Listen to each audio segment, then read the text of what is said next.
کراچی کے تاریخی مقامات عدم توجہی کے باعث اہمیت کھوتے جا رہے ہیں۔ کئی دہائیوں سے دیکھ بھال نہ ہونے کے باعث شہر کا واحد یہودی قبرستان کھنڈر میں تبدیل ہو گیا۔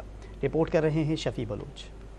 کراچی کے قدیم علاقے میں قائم یہودیوں کا قبرستان، جس کی کئی دہائیوں سے نہ تو مناسب دیکھ بھال ہوئی اور نہ ہی کبھی اس کی صفائی کی گئی۔ یہی وجہ ہے کہ یہ قبرستان کنڈرات میں تبدیل ہو گیا ہے۔ اب اس کی باقاعدہ صفائی اور اسے اس کی اصل حالت میں بحال کرنے کی ذمہ داری اٹھائی ہے ایک خاتون نے۔ خاتون بغیر کسی حکومتی ادارے کی مدد کے اپنی مدد آپ کے تحت قبرستان کی بحالی میں مصروف ہیں۔ کام کرتا ہوں ایک باجی شہناز کے پاس، تو انہوں نے یہ ارادہ کیا کہ ہم جو یہاں پر یہ جو جنگل بالکل بنا ہوا ہے، ہم یہاں کی سب جاریاں کٹوا کر اس کا سارا کام کروائیں گے۔ پھر ان کی بونڈری کا یہ کہتے ہیں کہ یہ بونڈری کے ٹیپ کے یہاں پر چھلانگ لگا کے موالی آ جاتے ہیں، موالی بیٹھتے ہیں، تو ان کے لیے بھی ہم نے ان کو کہا ہے کہ ہم آپ کو بونڈری بنا دیں گے۔ گیٹ کا مسئلہ ہے تو ہم نے کہا ہم آپ کو گیٹ کا بھی کر دیں گے۔ کئی نسلوں سے اس قبرستان کی رکھوالی کرنے والے اس بات سے لا علم ہیں کہ کام کرانے والی خاتون کون ہے، مگر وہ پہلی بار اس قبرستان میں صفائی ستھرائی کا کام دیکھ کر مطمئن نظر آتے ہیں۔ یہ ایک میڈم ہے، وہ صفائی صاف ستھرائی کر رہا ہے،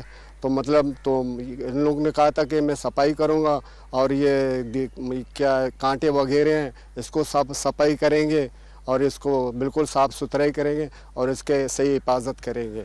ویسے تو ثقافتی ورثہ قرار دی گئی عمارتوں اور تاریخی مقامات کو ان کی اصل حالت میں بحال رکھنے اور ان کی دیکھ بھال کے لیے سرکاری ادارے تو موجود ہیں، لیکن ان مقامات کی تباہالی ان اداروں کی کارکردگی پر سوالیہ نشان ہے۔ کیمرہ مین فقیرہ BK کے ساتھ شفیع بلوچ، ڈان نیوز کراچی۔